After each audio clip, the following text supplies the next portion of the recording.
오늘은 몰렉으로 이야기를 시작하겠습니다.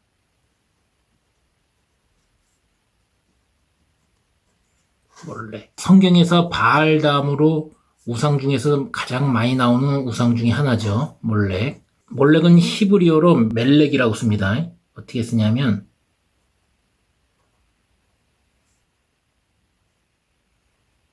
이렇게 써요. 몰렉은 멜렉과 보셰트라는 단어의 모음을 합한 데서 나온 단어예요. 몰렉은.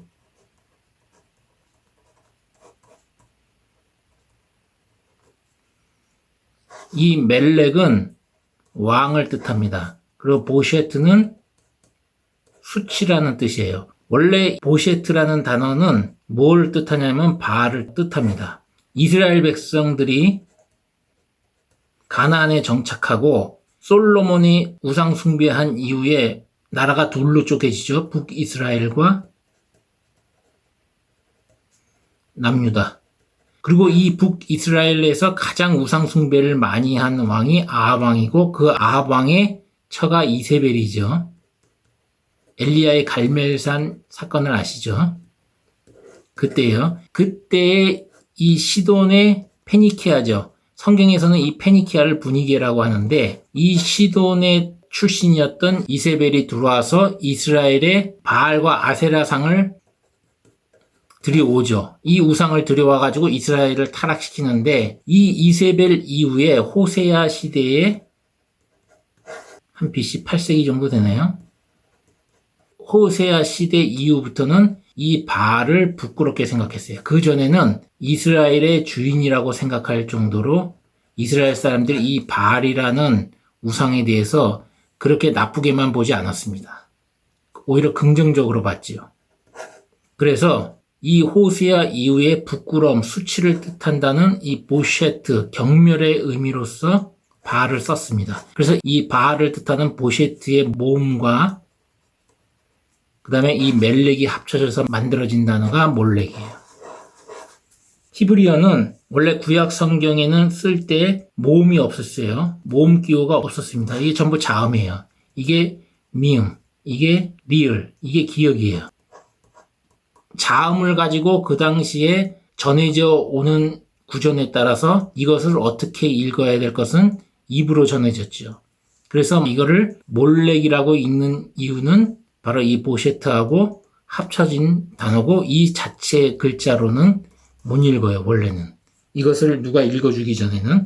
어쨌든 나중에 이제 모음 기호가 발달하면서 BC 10세기 이후부터는 모음 기호가 생겨요. 그래서 이 밑에 무슨 이런 식으로 쓴다든지 이런 식으로 쓴다든지 이런 식으로 쓴다든지 이런 식으로 하거나 아니면 자음 중 일부 이런 단어라든지 또는 아인이라든지 이걸 아인이라 그랬죠.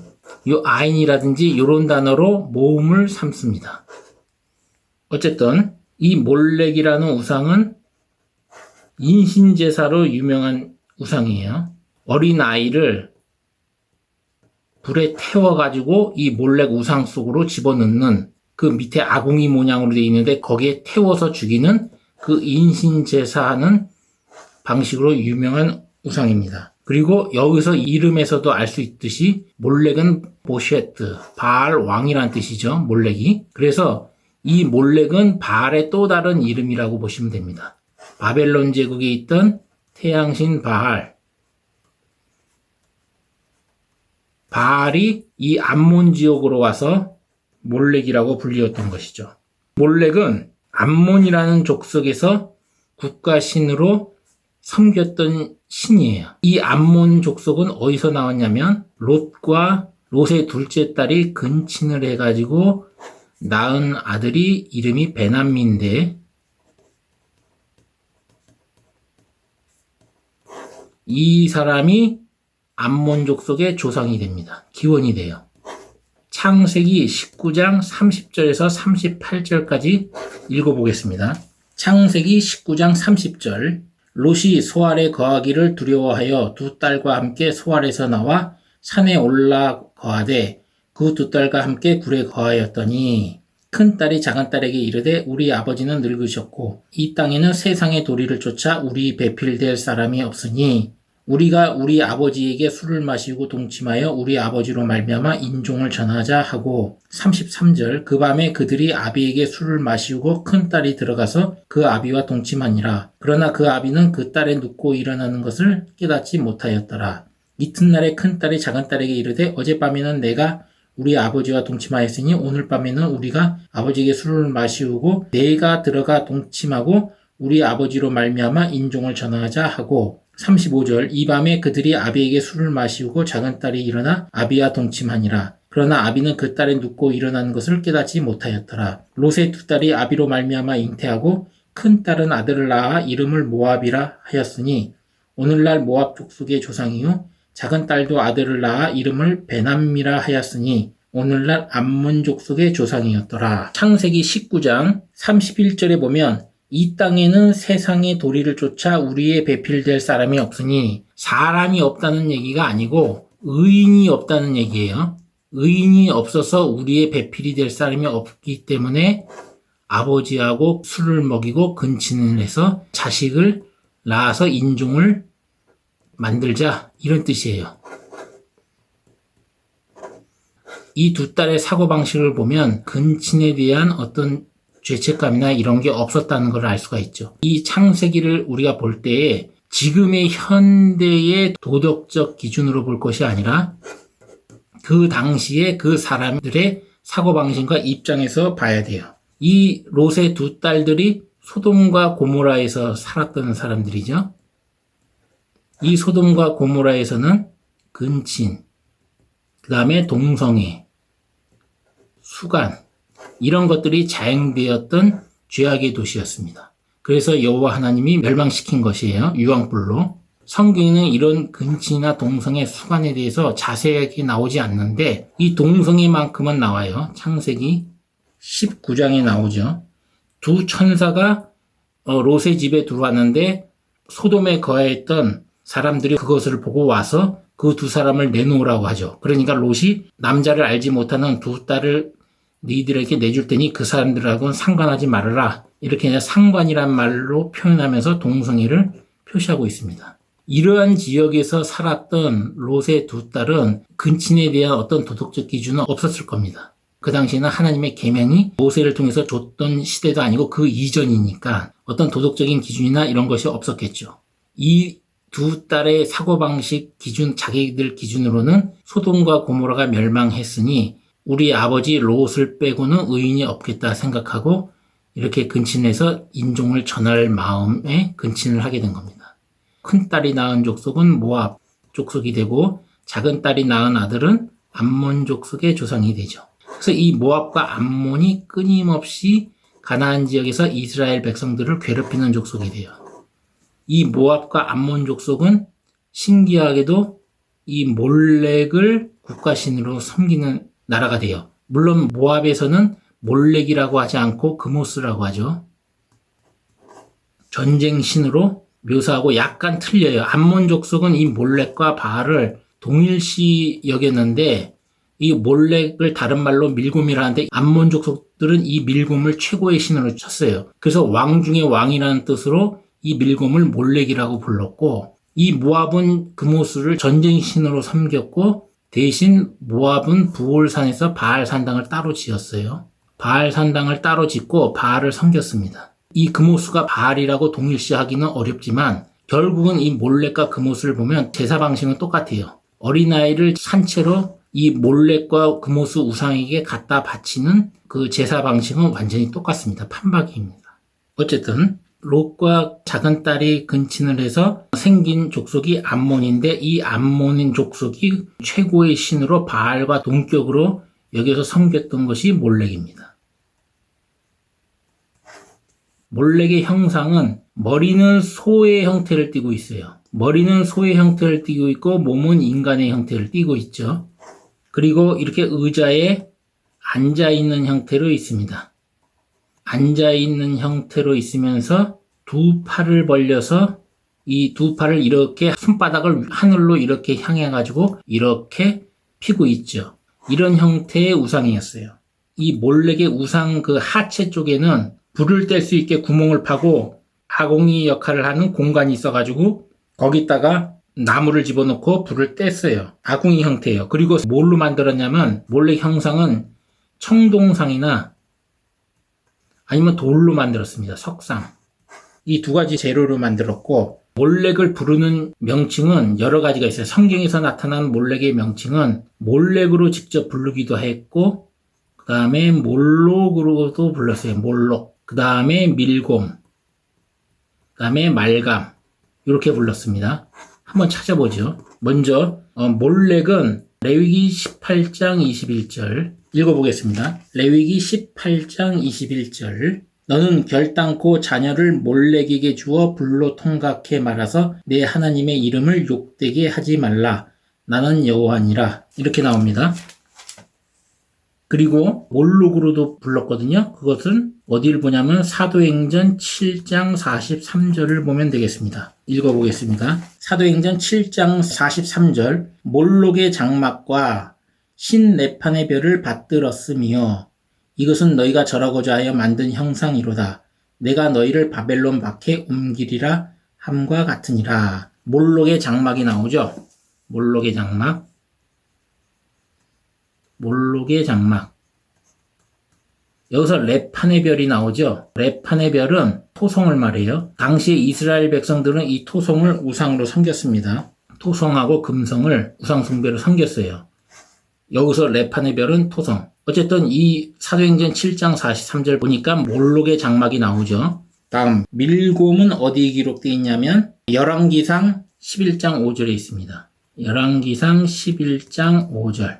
솔로몬이 정략 결혼을 해가지고 우상 숭배를 들여오는 얘기가 나오는 구절이죠. 읽어보겠습니다. 열왕기상 11장 5절 이는 시돈 사람의 여신 아스다롯을 쫓고 암몬 사람의 가증한 밀곰을 쫓음이라. 밀곰을 쫓는다고 나오죠. 밀곰을 쫓는다.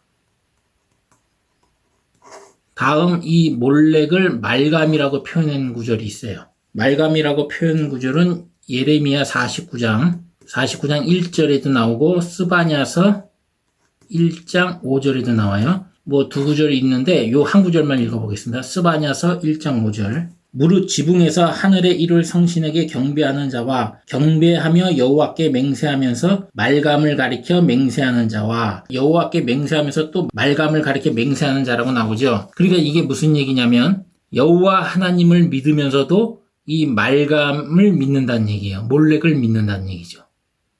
가증하게 이 양쪽을 다 믿는 거예요.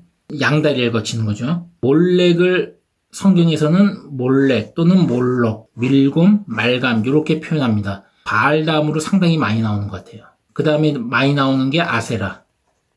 그리고 또 벨도 나오죠. 벨도 가끔. 이 벨은 바알을 뜻해요. 태양신 바알을 뜻하는 말이에요. 다 용어만 틀릴 뿐이지 본질은 같아요. 그리고 몰렉의 숭배 지역은 어디냐면 여기가 이렇게 이스라엘 땅이 있고 여기가 가나안이죠. 가나안이고 여기가 갈릴리오스. 그 다음에 여기 쭉 요단강이 흐르고 이쪽에 여매라고 불리는 사해가 있죠. 죽을 사자를 쓰고 또는 소금바다라는 뜻으로 여매가 있고 요 지역 이렇게 되어 있는데 여기가 남유다고 여기가 북이스라엘이고 이렇게 여기가 페니키아, 우리가 분이게라, 성경에는 분이게로 나오죠. 분이게인데 세계사에서는 페니키아로 많이 알려져 있어요. 페니키아나 포에니로.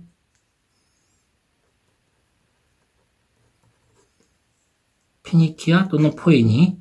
그리고 요쪽에 남유다 옆에 블레셋이 있고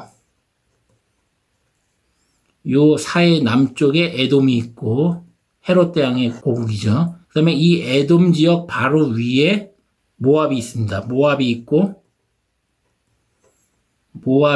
요 위쪽으로 암몬이 있어요. 요 암몬 지역. 그 다음에 여기는 아람이 있고 아람이라는 지역이 있어요. 이렇게 해가지고 이런 구조로 되어 있는데 여기서 이 암몬과 모압과 그 다음에 이 페니키아로 불리는 이 분위기 나중에 이 페니키아 분위기가 식민지를 건설하는데 이쪽 북아프리카에 있는 카르타고에다가 건설하죠. 지금 카르타고 하면 리비아나 튀니지 정도 되겠죠. 리비아, 튀니지 이 카르타고에다가 식민지를 건설했는데 이런 지역에서 그리고 그리스 남부 지역인 시칠리아 섬이나 크레타 섬 이런 데에서 몰렉을 숭배했습니다. 카르타고에서는 몰렉이라고 하지 않고 크로노스라고 했어요.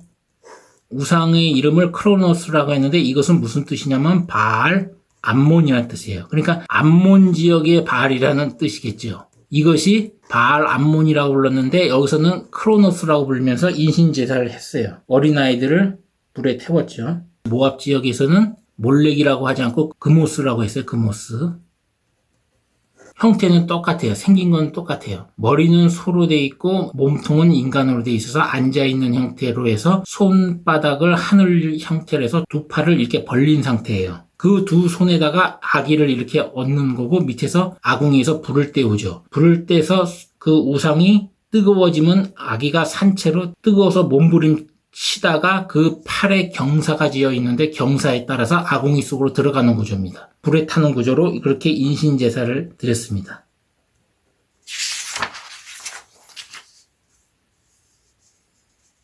몰렉의 제사 방식에 대해서 알아보겠습니다. 몰렉의 제사 방식은 첫 번째, 인신제사가 있어요. 말 그대로 사람을 제물로 바치는 제사예요. 어린 아이 중에서 이 마다들을 불태워 주겠어요. 아까 얘기한 대로 그 우상 손에다가 놓으면 아궁이에다 먼저 불을 지펴서 우상 손이 빨갛게 달궈지고 그 달궈진 손에다가 어린아이를 놓으면 어린아이가 뜨거워서 발버둥치다가 그 손의 경사를 따라서 아궁이 속으로 들어가는 구조예요. 그렇게 인신제사를 해서 성경에는 이런 거를 뭐라고 얘기했냐면 번제로 드렸다 이렇게 나오거나 아니면 불 가운데로 지나게 했다 이렇게 표현을 해요. 완곡하게 표현을 한 거예요. 불 가운데로 지나게 했다. 완전히 불살라 버렸다는 얘기예요. 어린아이를 갖다 바쳐서 그렇게 불살라 태워 죽였고 두 번째는 인신제사를 하고 나면 성적인 제의를 지냅니다. 제단에 속해 있는 사제들, 남사제나 여사제 이런 사람들과 믿는 신도들 간에 성적인 섹스가 이루어졌습니다. 집단 섹스도 이루어지고 이것은 왜 이렇게 했냐면 그 당시 어떤 풍요를 상징해요. 풍요와 다산을 상징하기 때문에 이렇게 했어요. 그래서 이스라엘 백성들이 몰렉의 우상 숭배에 빠질 수밖에 없는 게 바로 이런 쾌락적인 부분이 있었기 때문에 몰렉의 우상 숭배를 할 수밖에 없었던 부분도 있습니다. 몰렉의 제사 방식은 크게 두 가지로 나눠지고 제사를 지내는 목적이 뭐냐? 첫째, 그 당시에 고대 사람들은 이 불을 태양의 아들이라고 봤습니다. 태양이 신으로 변했다. 그래서 태양의 화신 또는 태양의 아들이라고 불렀어요. 이 어린 마다들을 이렇게 태우는 행위는 불로 자신들이 지은 죄를 정화시킨다, 깨끗게 한다는 그런 믿음도 가지고 있었어요. 동시에 이 어린 마다들이 불로 들어가면 타서 없어지는 게 아니고 바로 이 불을 통해서 태양신에게 간다라고 생각을 했습니다. 그 어린아이가. 그럼으로써 태양신에게 바침으로써 남아있는 가족과 자녀들이 풍요와 다산, 자식이 많고 농사가 잘 돼서 풍족해서 자기네들이 잘 먹고 잘 사는 그런 마음에서 이런 어린 아이를 갖다 바친 겁니다. 이 불로 정화하는 것. 이것도 있고. 이거는 여호와 하나님의 예수 그리스도를 상징하는 하나님이 아브라함을 시험하려고 이삭에 번제한 것과 대조가 되죠. 이렇게 사단으로 상징하는 자들은 이러한 모양을 본떠가지고 이런 것들을 인신제사를 한 겁니다. 그러니까 이런 걸 하면 할수록 여호와 하나님의 구속 섭리를 모르면 비슷하니까 여호와 하나님도 똑같다 생각하면서 여호와 하나님을 결국은 욕되게 하겠죠. 그러니까 이런 노림수도 있는 겁니다. 어쨌든 그 다음에 두 번째, 몰렉에게 제사하는 목적은 그 당시에 농경사회로서 아까 얘기한 대로 이렇게 불로 정화해서 태양신에게 보내고 나면 몰렉이 그 제사를 받아서 자기들에게 물질적인 축복, 풍요와 인신제사 후에 사제들, 여사제들과 신도 간의 섹스를 통해서 많은 자식을 준다는 그런 생각을 갖고 이런 제사를 하게 된 겁니다. 그것을 기원하기 위해서. 그래서 반드시 인신제사 후에 섹스를 합니다. 그것도 아주 음란하게 합니다. 일본이라는 나라가 성적으로 많이 이렇게 음란하고 개방이 돼 있죠. 그게 왜 그러냐면 일본도 이 태양신 바알이 들어간 요소가 많습니다. 좀 이따가 나중에 얘기할게요. 도쿄타워, 그 다음에 도쿄 스카이트리에 대해서 얘기할게요. 이 도쿄타워는 바알을 상징하고 도쿄 스카이트리는 세미라미스를 뜻해요. 바알 또는 담무스. 그래서 도쿄타워는 빨간색으로 칠해져 있고 도쿄 스카이트리는 파란색으로 칠해지지 않았지만 불빛이 파란색으로 되어 있는 게 그래서 그래요.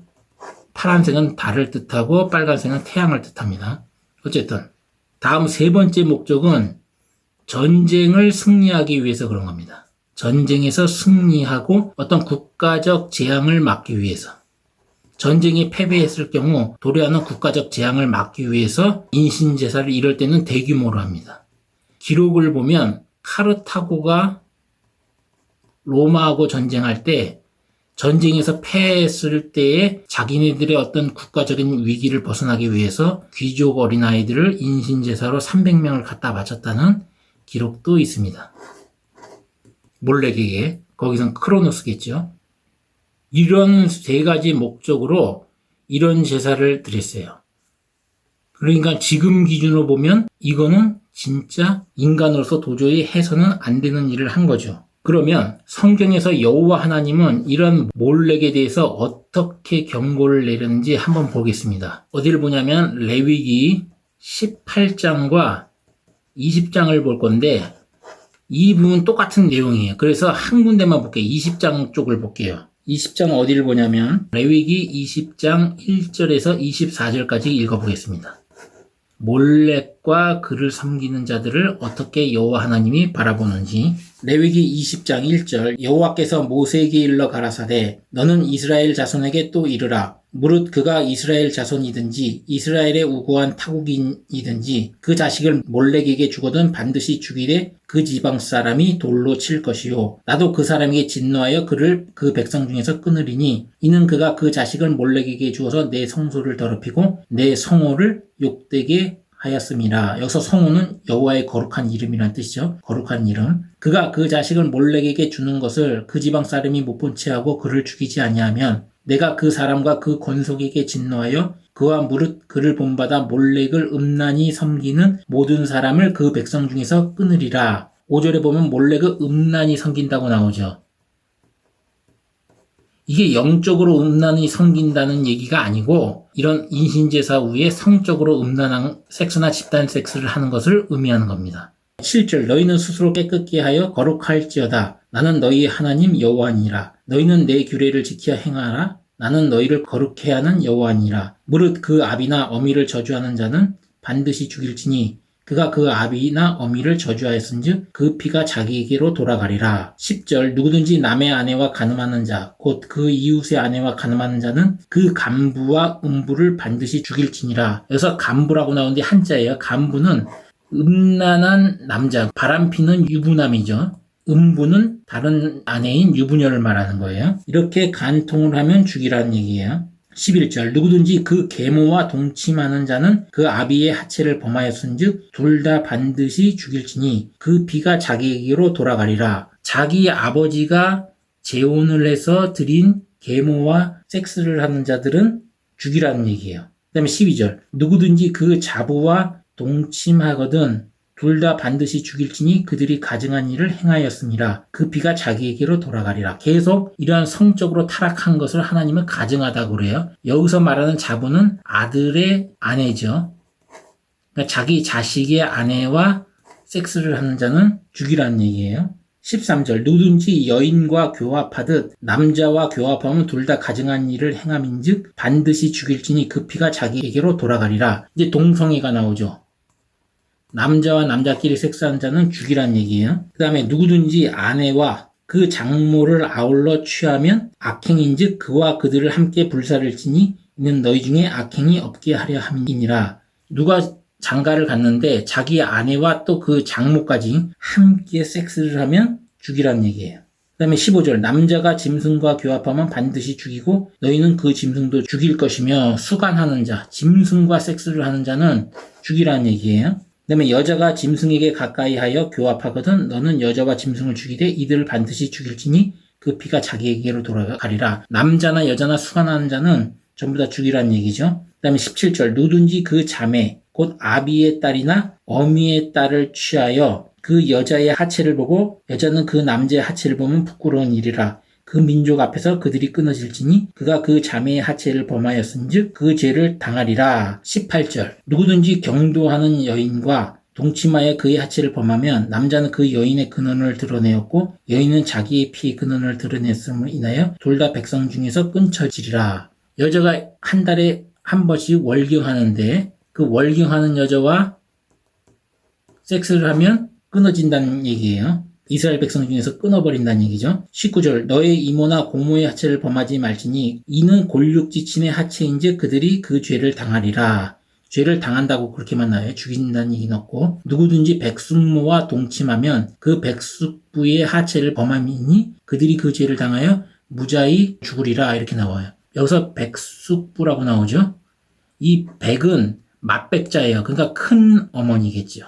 큰 어머니와 동침하면 큰아버지의 하체를 범하기 때문에 그런 자는 자식이 없다는 얘기예요. 무자한 상태에서 죽는다는 얘기예요. 그 다음에 21절 누구든지 그 형제의 아내를 취하면 더러운 일이라. 그가 그 형제의 하체를 범함이니 그들이 무자하리라. 역시 자식이 없다는 얘기예요. 그렇게 나오고 그 다음에 22절 너희는 나의 규례와 법도를 지켜 행하라. 그리하여야 내가 너희를 인도하여 거하게 하는 땅이 너희를 토하지 아니하리라. 만약에 이런 범죄를 지으면 하나님이 약속의 땅을 주신 이 가나안 안에서 쫓겨난다는 얘기예요. 너희는 내가 너희 앞에서 쫓아내는 족속의 풍속을 쫓지 마라. 가나안 족속들이 이런 일을 했다는 얘기죠.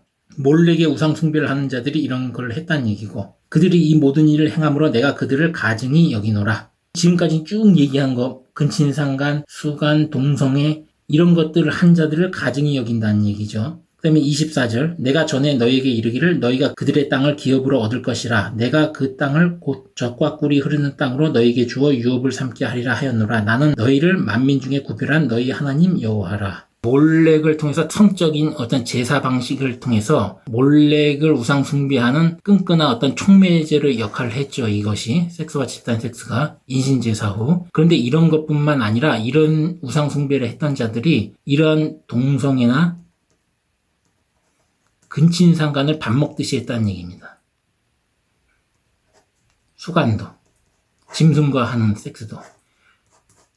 그러니 이런 것들을 가증히 여긴다고 그래요.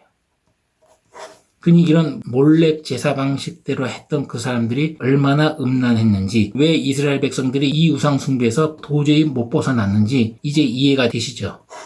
왜 못 벗어났는지, 하나님은 벗어나라고 하는데 버리라고 하는데도 왜 못 벗어났는지 알겠죠. 바이블 스토리 태양신 바알에서도 얘기했지만 이런 성적인 어떤 제사 의식이 있었기 때문에 이런 것들로 인해서 우상 숭배에서 그 쾌락의 맛에서 벗어나지를 못하는 거예요. 몰렉의 우상 숭배를 왜 할 수밖에 없는지 그거를 알 수 있고, 아까 스바냐서 1장 5절을 읽었죠. 지붕에서 여호와께 맹세하며 또 말감에게 이 몰렉에게 맹세하면서 두 가지 신을 다 섬기는 거죠. 이런 사람들. 지금 현대 교회에서 의미한 바가 커요. 많은 사람들이 예수 그리스도를 믿고 하나님을 믿는다고 하면서 이 사람들이 실질적인 어떤 물질적인 축복만을 생각하는 사람들이 많아요. 그런데 성경을 이렇게 쭉 읽어보면 하나님께서 이 가장 물질적인 축복을 쏟아주었던 솔로몬을 보세요. 이스라엘 민족이 망하게 하는 가장 결정적인 역할을 했던 게 바로 이 솔로몬입니다. 그래서 요한계시록에 나오는 이 666 짐승의 수, 사람의 수, 이 비밀을 풀다 보면 솔로몬이 튀어나올 수밖에 없는 거고.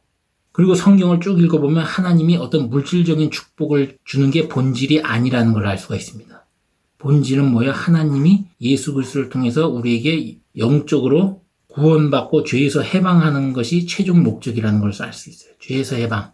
그리고 이 몰렉을 제사 방식을 통해서 보면 알겠지만 이 몰렉의 제사할 때 왜 하필 어린 아이를 바쳤냐면 이 어린 아이는 태어난 지 얼마 안 됐기 때문에 죄가 없다고 고대 사람들은 생각을 했던 거예요. 죄가 없다. 그래서 이 죄 없는 아이를 몰렉 신에게 갖다 바치면 불 자체가 태양의 아들로서 정화된다고 생각했어요. 영적으로 깨끗해진다고 생각을 했습니다.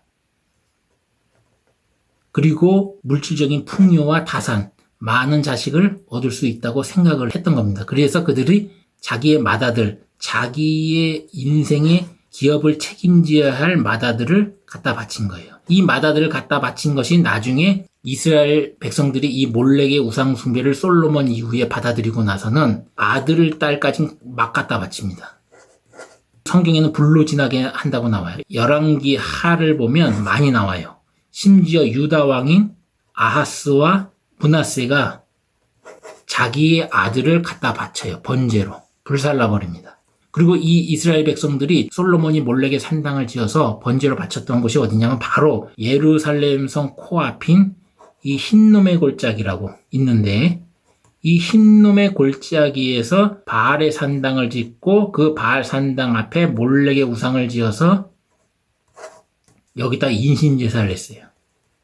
하나님은 이스라엘 백성을 통해서 양과 소를 잡아서 예수 그리스도가 십자가에 못 박혀 죽으시고 대속해서 구원하실 것을 큰 구속 섭리를 가지고 인간의 죄를 근본적으로 해방을 하려고 했는데, 사단의 세력, 마귀의 세력들은 그 하나님을 욕되게 하려고, 레위기에 그래서 욕되게 한다 그죠? 몰렉에게, 레위기 18장에 보면 몰렉에게 자기 자녀를 주면 여호와 하나님을 욕되게 하고, 레위기 20장에는 하나님의 성호, 거룩한 이름이 욕되게 한다고 그러죠. 이 구절이 왜 나오냐면 지금 얘기한 것처럼 이 흰놈의 골짜기에서 인신제사를 통해서 자기네들도 자기네 나름대로 죄에서 깨끗게 된다고 태양신이 불로 정화시켜 줄 거라고 그렇게 해서 인신제사를 드렸던 겁니다.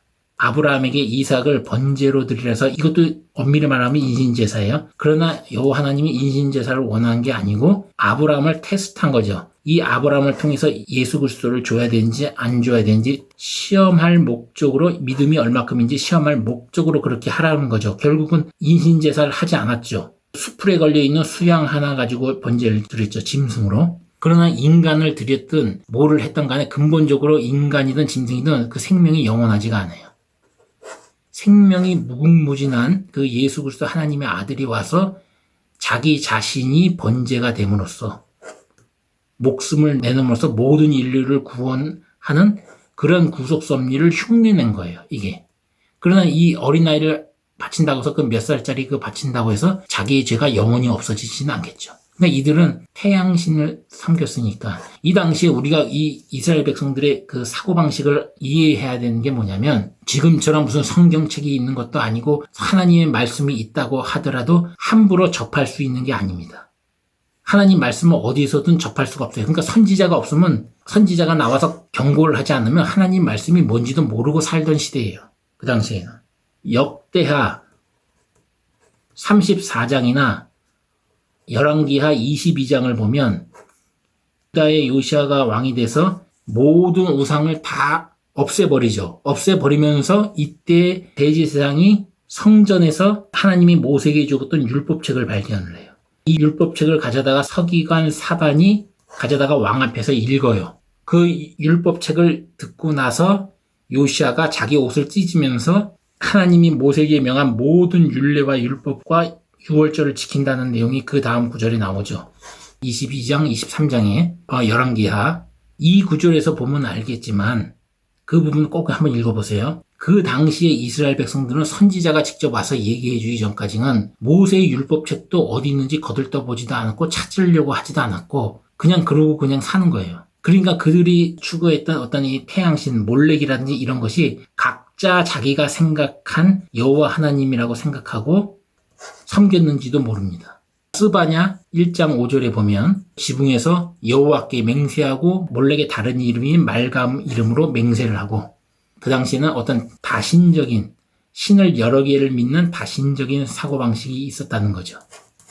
지금처럼 성경이 기록이 돼서 체계로 완성이 돼서 그런 것이 아닌 시절이니까. 이렇게 해서 과거의 몰렉으로 끝나면 얼마나 다행이겠지만 지금도 이 몰렉이 부활한 게 아닌가 하는 의심되는 정황이 있습니다.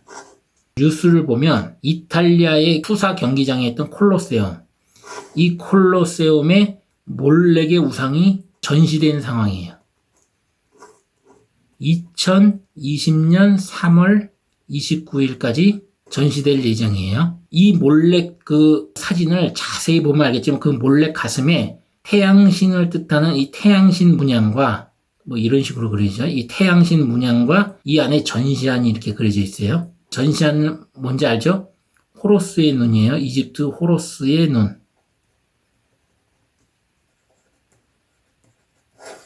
호로스는 바벨론의 그 바알의 아들인 담무스를 뜻하죠. 담무스가 이집트에 가면 호로스로 바뀌어요. 신화가. 그리고 이 아버지인 니무롯은 바알로 뜻하고 어쨌든 간에 이 담무스가 이집트로 넘어가면 호로스가 되는데 이 호로스의 상징인 이 호로스의 눈이 이 몰렉 가슴에 박혀져 있어요. 이 콜로세움은 로마 카톨릭에서 관리를 합니다. 로마 카톨릭에서 누군가가 이것을 허가를 내줬다는 것은 이 호로스의 눈을 추종하는 누군가가 결탁을 해가지고 이것을 전시하게끔 해놨다는 얘기겠죠. 그럼 이 호로스의 눈을 추종하는 사람들이 프리메이슨과 일루미나티죠. 그럼 일루미나티 세력이 몰렉을 추종하는 것인가? 이런 의심을 할 수가 있겠죠. 검색해서 그 사진을 꼭 보세요. 콜로세움과 몰렉 두 가지 키워드로 해가지고 검색해서 자세히 보시면 몰렉 가슴에 전시안이 있어요. 호로스를 상징하는 전시안 눈. 이 전시안을 카톨릭에서는 뭐라고 얘기하냐면 이 전시안은 성부와 성자와 성령의 삼위일체를 말한다. 이렇게 얘기를 해요. 그런데 이거는 성경 어디에도 전시안이 성부와 성자와 성령의 삼위일체라는 것을 뒷받침하는 구절은 없습니다. 그러면 결국은 이게 다 뭐예요? 최종적으로는 결국은 바알. 태양신인 바알을 추종하는 세력이라는 걸 알 수가 있어요. 이런 것들이 몰렉이 이런 식으로 부활하는 것이 아닌가. 그러면 이 프리메이슨과 일루미나티라는 세력이 또 숭배하는 우상이 있어요. 뭘 만드냐면 바포멧이라고 해가지고 머리는 염소예요. 머리는 염소고 몸은 사람이죠. 이 바포멧도 이 성적으로 쾌락을 탐닉하는 우상이에요. 그리고 이것이 일루미나티가 자기네들의 상징으로 보는 거예요. 바포멧도 검색해보면 나와요. 어떤 형태인지. 최근에 미국에서 몰렉의 새로운 변형된 형태가 아닌가 하고 사람들이 추정하는 게 있어요. 그것이 뭐냐면 부엉이 석상에서 제사의식을 하는 보헤미안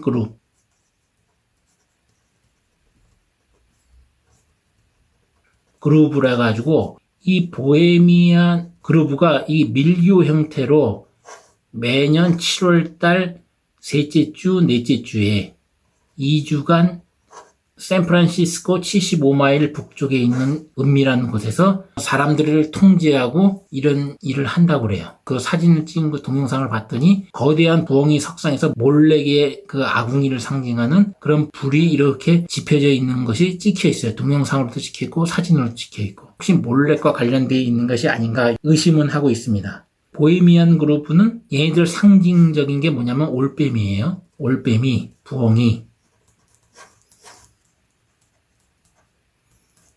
이 부엉이는 어떤 부엉이를 말하냐면 그냥 부엉이가 아니고 미네르바 부엉이입니다.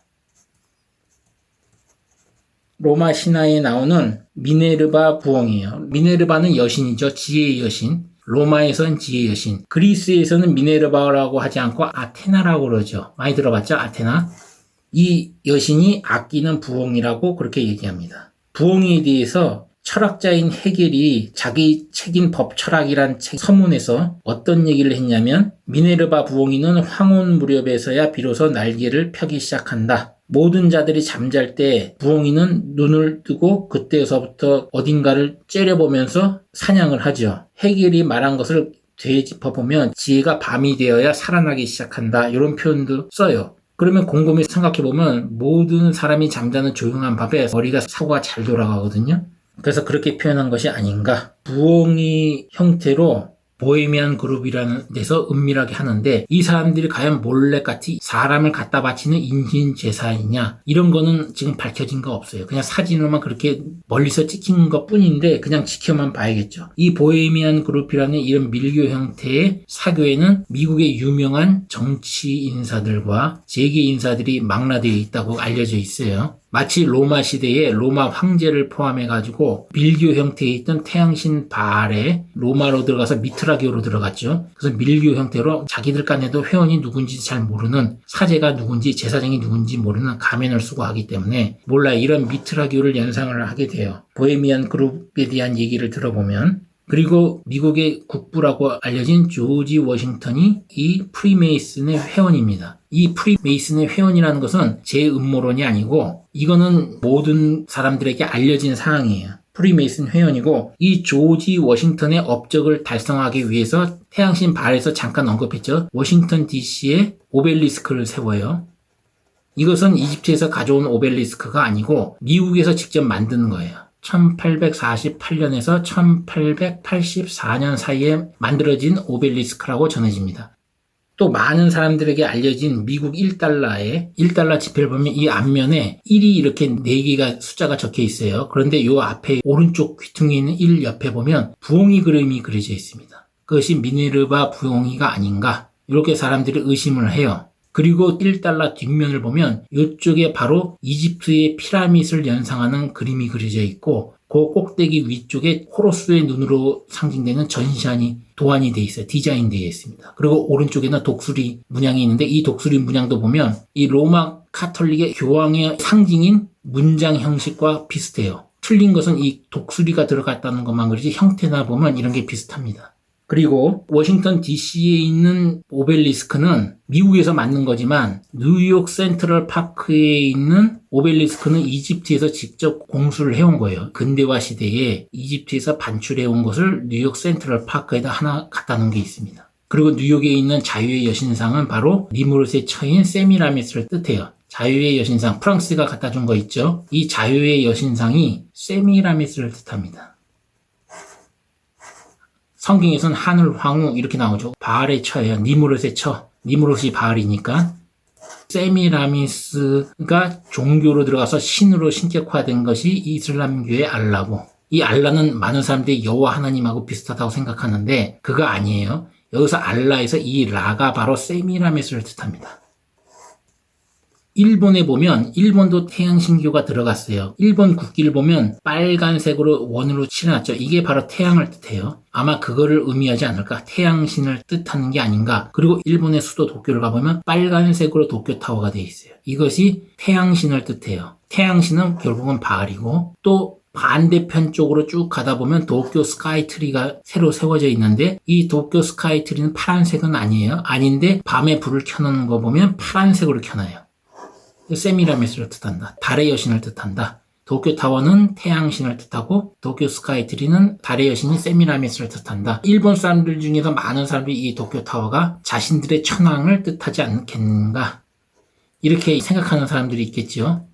그러나 저는 그렇게 안 보고 도쿄타워는 바알을 뜻하고 도쿄 스카이트리는 세미라미스를 뜻한다. 그리고 이런 태양신 바알을 믿는 나라들은 전부 성적으로 많이 개방되어 있어요. 제가 완곡하게 표현했어요. 무슨 소린지 알 거예요. 성적으로 개방됐다는 얘기는. 그런데 이 몰렉 같은 경우는 현대에도 이 몰렉의 청동상을 콜로세움에 세우는 걸 보면 아직도 이 몰렉을 추종하는 사람들이 있지 않을까. 그 콜로세움에 세운 사람들이 분명히 몰렉을 추종하는 사람이겠죠. 그리고 우리가 모르겠으나 어디선가 인신제사를 드리지 않겠는가 이렇게 봅니다. 중요한 거 여기서 키포인트 하나. 몰렉과 여호와 하나님의 차이. 여호와 하나님은 아브라함에게 이삭을 번제로 드려서 인신제사를 드리라고 테스트를 하죠. 테스트를 할 뿐이지 인신제사를 받는 신이 아니에요. 그 테스트를 통해서 테스트에 통과한 아브라함을 통해서 이삭 대신 양을 번제로 드리게 하고 예수 그리스도 이 땅에 보내서 십자가에 못 박혀 죽이시고 그 무궁한 생명으로 모든 인간을 구원하겠다는 거예요. 그래서 이 예수 그리스도가 오기 전까지 율법 시대에서부터 그때까지 양과 소만 계속 잡는 거예요. 잡아서 피를 흘리죠. 그러나 이런 몰렉을 추종하는 세력들은 정말로 사람을 잡아가지고 불살라 버린다든지 아니면 통째로 어린아이를 집어서 넣는 인신제사 방식 말고도 사람을 죽여서 피를 뿌리는 제사도 있어요. 그래서 어떻게 하냐면 이 피를 뿌려가지고 그 제물이 되는 어린아이에게 피를 뿌린 다음에 불에 태우는 방식을 쓴다든지 아니면 물을 끼얹은 다음에 불살라버린다든지, 저는 이 가톨릭의 이 유아 세례라는 교리가 어디서 뚝 떨어졌냐고 생각하냐면 이 바알의 인신제사나 몰렉의 인신제사에서 나온 게 아닌가. 이 유아 세례의 목적은 거룩히 구별한다는 게 목적이에요. 무슨 얘기냐면 어린아이 중에서도 세례 예식을 통해 가지고 죄가 없는 것으로서 제물로 점지해 놓는다. 점지해 놓는다는 의미로 이런 교리가 생겼다고 봅니다. 물론 가톨릭은 지금 인신제사를 안 해요. 그러나 이러한 몰렉을 추종하는 자들은 아직까지 있고, 분명히 이 콜로세움을 관리하는 로마 가톨릭까지 이런 걸 허락한 거 보면 로마 가톨릭 안에서도 이런 몰렉 추종자가 있지 않나, 이런 의심은 해봅니다. 몰렉을 정리하고 마치겠습니다. 몰렉은 그 용어를 해석을 하면 멜렉과 보셰트가 합쳐진 이름이다. 보셰트에서는 모음만 따왔는데 이 보셰트는 수치라는 뜻으로 바알이라는 뜻이고, 이 멜렉은 왕이라는 뜻이다. 그래서 이 몰렉은 바알 왕이라는 뜻이고, 이 몰렉의 형상은, 바알은 항상 소로 명칭이 되는 건 전부 바알을 뜻해요. 힌두교라든지 이런 거와 상관없이 소를 우상으로 섬기는 곳은 전부 바알을 뜻한다. 이 몰렉의 형상은 머리는 소의 형태로 되어 있고 몸은 인간의 형태로 되어 있고 밑에는 아궁이로 형태로 되어 있어가지고 거기서 불을 지펴서 사람을 불태워 죽이는 방식으로 제사를 지내는데, 몰렉은 때로는 몰록으로 불리기도 하고 밀곰이라고도 불리기도 하고 말감이라고도 불렀다. 몰렉을 숭배하는 지역은 가나안 지역, 암몬 지역, 지금 암몬은 요르단이에요. 이 암몬과 그 다음에 분이게, 페니키아라고 불리는 그 지역, 때로는 포에니라고도 불렀어요. 포에니. 그 분이게 지역과 카르타고, 북아프리카에 있는 카르타고, 그 다음에 그리스 남부에 있는 시칠리아와 크레타섬, 이런 지역에서 몰렉을 우상 숭배했다. 그리고 카르타고에서는 그 몰렉을 바알 암몬이라는 뜻으로 크로노스라고 불렀다. 플라톤이 이걸 언급을 하죠. 이 인신제사에 대해서 언급을 해요. 크로노스.